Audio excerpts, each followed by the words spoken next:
બ્રહ્માજીને બોલાવ્યો. બ્રહ્માજી ભગવાનને શાંત કરો ને. બ્રહ્માજી કે આ મારાથી શાંત ન થાય.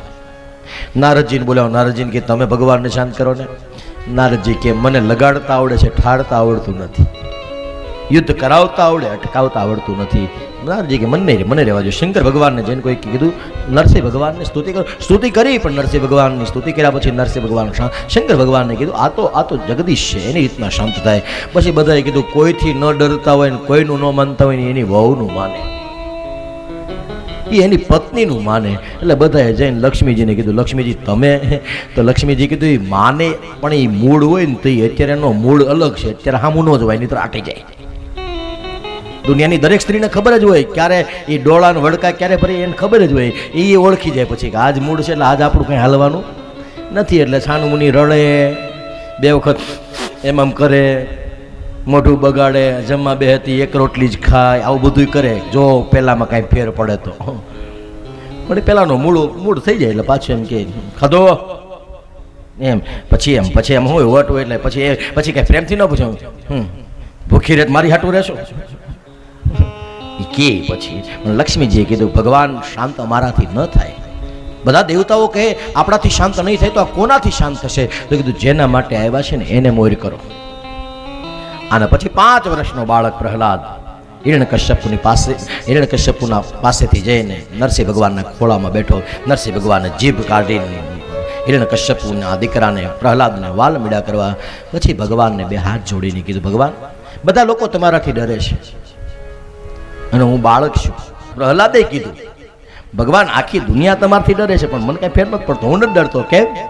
કીધું સિંહથી હું તમે બધા ડરીએ ને, એ ન ડરીએ, પણ એની અરે 5 દિવસનું એનું બચ્ચું હોય એને કઈ ફેર પડે? તમારી સિંહની ત્રાળથી 80 વર્ષના હોય એ બી જાય, પણ એની અરે 8 દિનનું થઈને આટા મારતું હોય એને કઈ ફેર પડે નહીં. કેમ? હું સિંહનું સંતાન છું, મને એનો ડર લાગે. એમ પ્રહલાદે ભગવાનને કીધું આ બધા તમને ઓળખ્યા નથી પણ મને ખબર છે ભગવાન તમે મારા માટે આવ્યા છો એટલે મને કાંઈ નહીં કરો.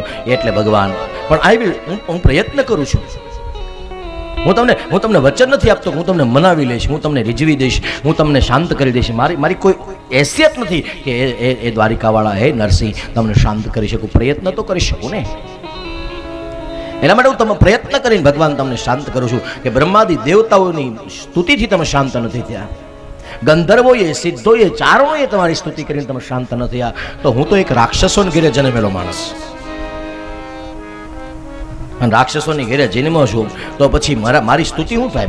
ભગવાન પ્રહલાદ કહે છે ભગવાન જેને માટે સંસારી લોકો ઉત્સુક રહે છે, સ્વર્ગમાં મળવા માટે આવવા માટે આયુષ્ય લક્ષ્મી ઐશ્વર્ય બધું આપી દેવા તૈયાર છે, એને પણ તમે નથી આપ્યા. હે વૈકુંઠનાથ હું બધું જાણું છું, પણ મારું મન આપની લીલા કથાઓથી પ્રસન્ન ન થવાના બદલે કામાતુર રહે છે.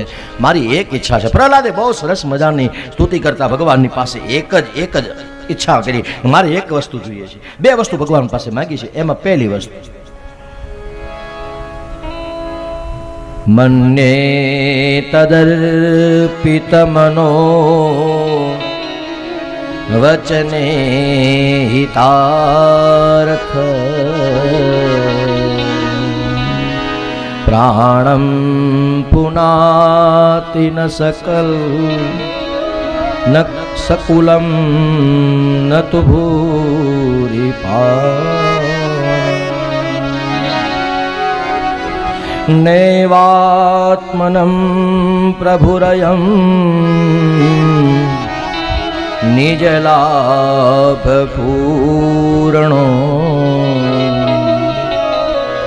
માનમ જનાદ વિદુષઃ કરુણો વૃણીતે. ભગવાન ઉપનિષદ વેદ શાસ્ત્ર સાહિત્ય આ બધું મને સમજાય ન સમજાય એ મને કશું ખબર નથી, પણ હું પ્રયત્ન કરું ત્યારે જો ભગવાન તું મારી ઉપર કૃપા કરીને મને કશું આપવા માંગતો હોય તો એક પ્રોમિસ આપ, એક આશીર્વાદ. શું આશીર્વાદ આપો? કે મારી ઇન્દ્રિયો મારા કાબુમાં રહે. ભગવાન મેં ભગવાનને જોઈ લીધા છે, તમને જોયા પછી મારું અંતઃકરણ દુષ્ટ ન રહે, પણ પવિત્ર બને, અમારા અંતઃકરણમાં ક્યારેય શોક ના ઉત્પન્ન થાય, ક્યારેય ભય ઉત્પન્ન ન થાય, ક્યારેય લોક પરલોક, ધન, પત્ની, પુત્ર, આ બધાનો વિયોગ, એની ચિંતા, આ બધી ઈચ્છાઓ છે, દૂષિત ઈચ્છાઓ છે, દૂષિત કામનાઓ છે, એનાથી મારું મન હટે અને હરિ તરફ ગતિ કરે. ભગવાન મારા ઉપર એવી કૃપા કરો.